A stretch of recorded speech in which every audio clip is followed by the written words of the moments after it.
Hello everybody, welcome to Global Cajon. In this chapter we are going to talk about what I call knowledge. Let's see what that is. Enjoy!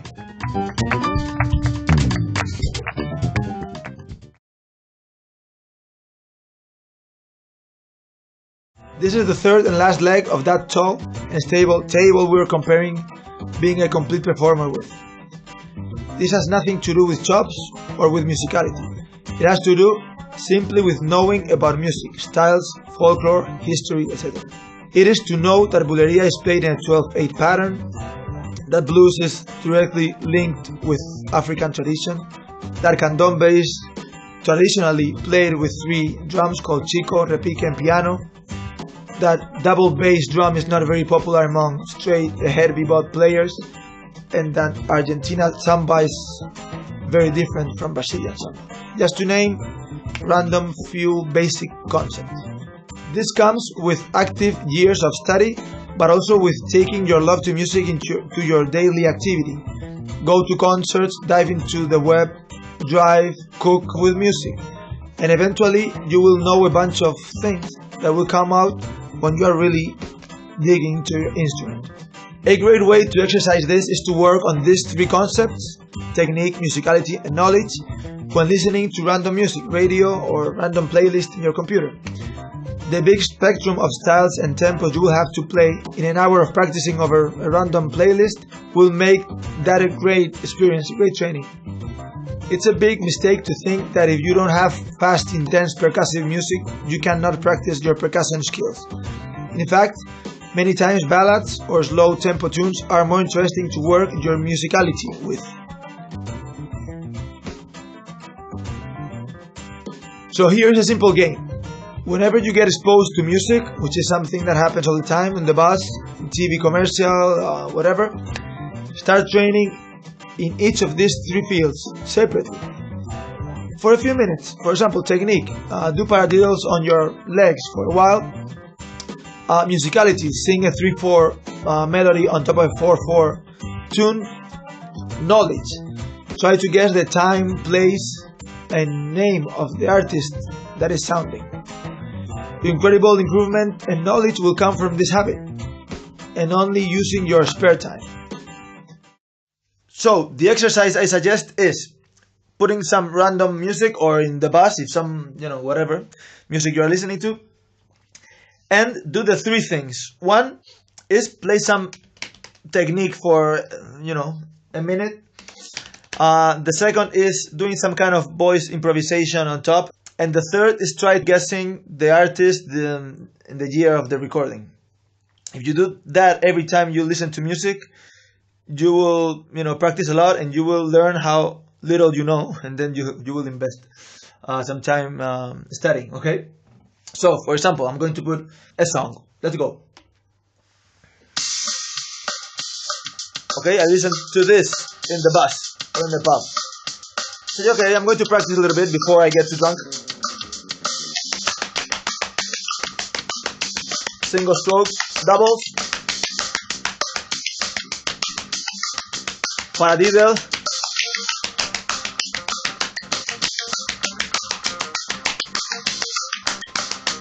triplets. Now,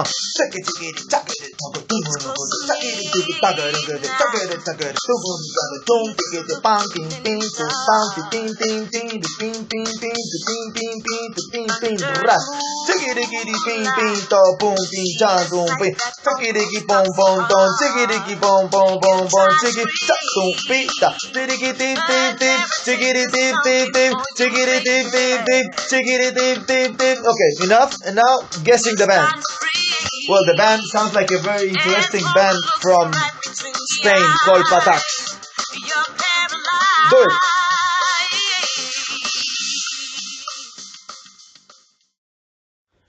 Another habit that will make you improve very fast is trying to guess with the most detail you can the instruments that you are hearing. The type of bass, the type of guitar, the type of keyboard, type of percussion, cymbals, everything. And then find out what you can't guess. This is going to lead you to lots of unexpected facts and knowledge and lots of fun too. Okay, we know we can make huge cajon sets with many things, but there's a very specific cajon set that I love, which is the minimum cajon set. This is the minimum cajon set. It's something in your leg that allows you to subdivide. It's something that you can do ostinatos and patterns with without a cymbal or another instrument, because this type of brush, it sounds itself. So it's brush and instrument at the same time. And then the cajon. So it's really a cajon set, but in the smallest expression, okay? And it's not only great to do small gigs and acoustic recordings, because it really sounds very organic, but also it's a great idea to study, because when you travel around, or if you don't have a big budget and you can't buy many other things, cymbals and stands and things, you can always study independence with these two cheap items, right? And it's like you were studying with a huge set. You do whatever you want and you work your independence with your foot, and you do whatever you want or you can with this brass instrument, okay? So let's see a few examples with this minimum cajon set. Una cáscara y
un, dos, tres, un.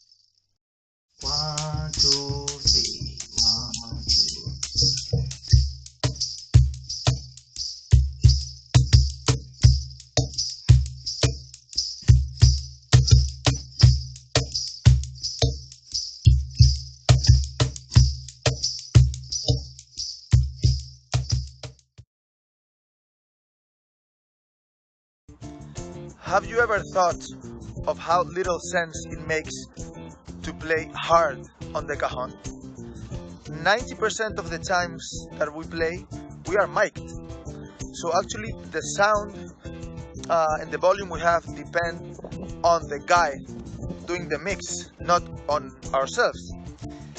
So it would be much more intelligent to focus on the mix that we do ourselves playing the cajon, the balance between lows and highs, and rely on the guy to make the volume. It's a wrong intuition to think that the stronger we play, the more we are heard. So it's much better to play, in a volume where we like the mix of highs and lows. Most of the times, percussionists, we search for a big low on the cajon. To get that, we should play slow and soft, because when you start playing louder, the bass doesn't grow as much as the high notes, and then the balance is spoiled. So, against our intuition, to make a strong cajon sound, we should play softer. Try it, give it a minute and see at what volume you have to play to be happy with the mix of the balance between highs and lows, and you're going to be surprised of how low that is. That's the volume at which we should play, and then let the engineer do their work. I want you to think about the different subdivisions there are. Most of you know that in Brazil they have this different type of subdivision. Also in Peru, swing. There are many different ways of subdividing, different to even 16th notes. But even though we know that, when it comes to study, most of the times we practice years and years of rudiments, but always on 16th note even subdivision. So, how are we going to be fluent when playing other subdivisions like swing, or like Brazilian music, or Peruvian music, or African music, where they have this different way of subdividing? If every time that we go to study technique and rudiments, we do it on 16th note even subdivision.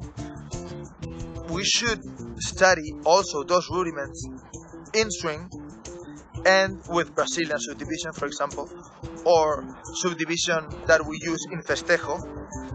Think about it.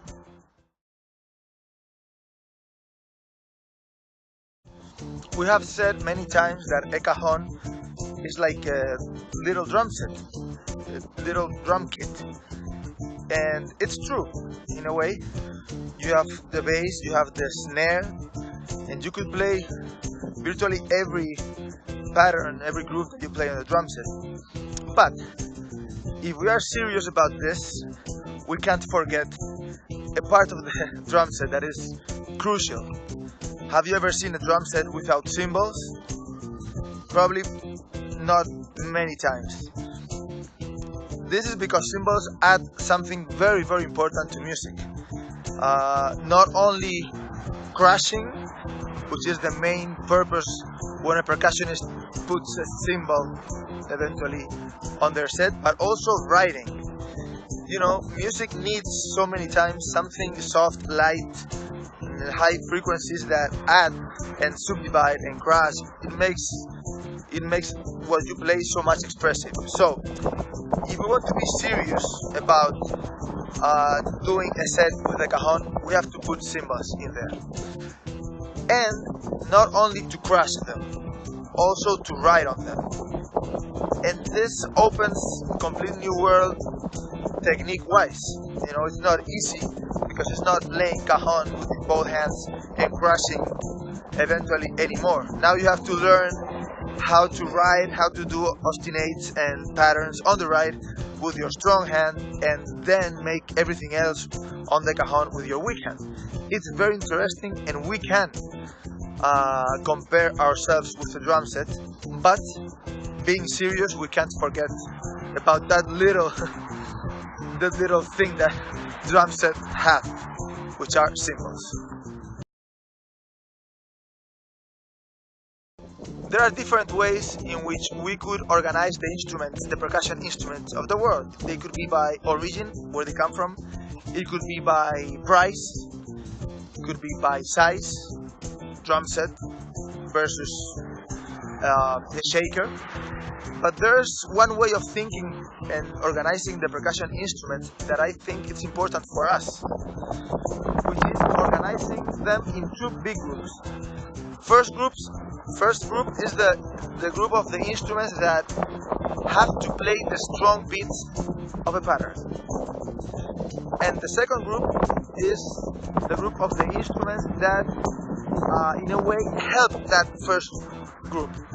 The instruments that support what the first group instruments are playing. For example, a drum set most of the times plays the strong parts of a pattern, while a conga, even though I love congas and I play them and I've studied them, they belong to the second group, because the way of approaching a conga pattern is doing a counterpoint to what a drum set or a timbal, which would belong also to the first group, is doing. So that way of thinking is funny, because instruments like a guiro or a shaker or a bell would be more important, would belong to the first group than congas, for example. Now, when it comes to the cajon, in what group does the cajon belong? A funny thing, in my opinion, of the cajon is that it could belong to both groups. In a flamenco situation, a cajon would probably belong to the first group. You play the strong parts of the style. But in other situation where there's a drummer, or there's a bamp, or there's a drum loop, or many other situations, the cajon could be an instrument that belongs to the second group. The thing is the approach the same?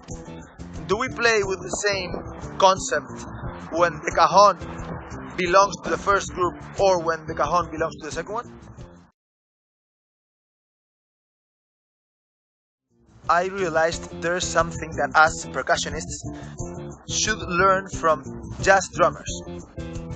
Jazz drummers, unlike other drummers, they are not thinking in patterns. They are not thinking the bass drum does this and the snare and they are thinking mostly with their strong hand. They are really doing a subdivision or ostinate or something that writes, and then the rest of the body limbs are supporting and helping that idea. This is a very deep concept, actually, and could change your way of approaching your drum set, because one of our main problems is that we have a big set of things and only two hands. I'm also trying to teach you to use your feet, but most of the times with two hands we have to play so many things. If we could learn from jazz drummers the approach of really focusing on one thing, and then having the independence and the experience to, with the other limbs, help and support that main idea, then the amount of mental focus that we are using, it's really smaller, and really helps so much when you have to play and lead a band with a percussion set. Instead of thinking, oh shit, the pattern is here and I should be doing the bass here and no, wait. Look at jazz drummers. Most of the times they are playing right, very accurately, and with lots of intention, lots of groove, but only right. And it grooves amazingly. That's a good news for us. We don't have to play everything. We have to know what's important and take it maybe to one element and then support a little bit that idea. And that's it. Think about it. Hey, have you ever thought about the importance of our body language? Most of the times we are very focused on what we play, and that's very important actually, but we are not aware of what our body, our face, our smile is saying while we perform. I think the body language is to a performance what a live conversation is to a text message.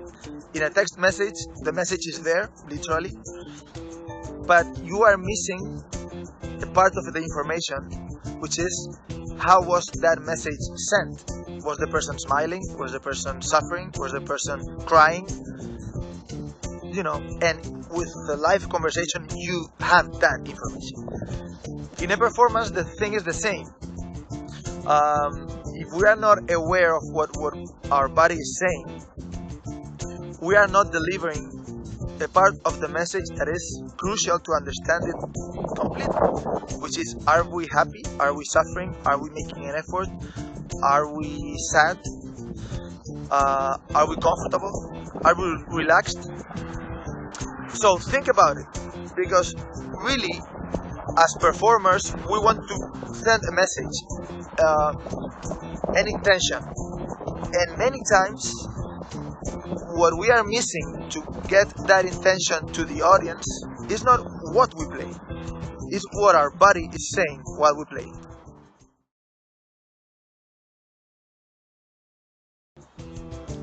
Have you ever thought about how really important is to have anything in your feet that helps subdividing?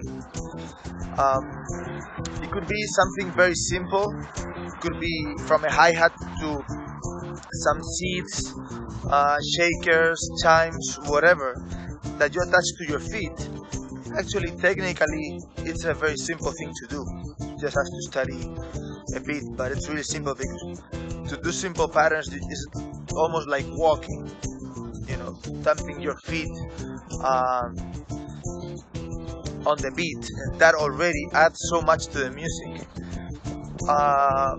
In every context, in the beach, playing with friends, or in a professional recording situation. Sometimes we don't use those because we really never thought about it. But in the market, you can find super cheap and affordable little piece of percussion that in your feet really would add so much to what you play. That layer of subdivision on a higher frequency that frees so much the player to play relaxed, because there's already something subdividing. Think about it, because it really adds a lot.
Well, I hope you liked this chapter. You can find many other chapters in my YouTube channel. Also in my website and Facebook you can find the index to all the other chapters. Keep posted. Adios.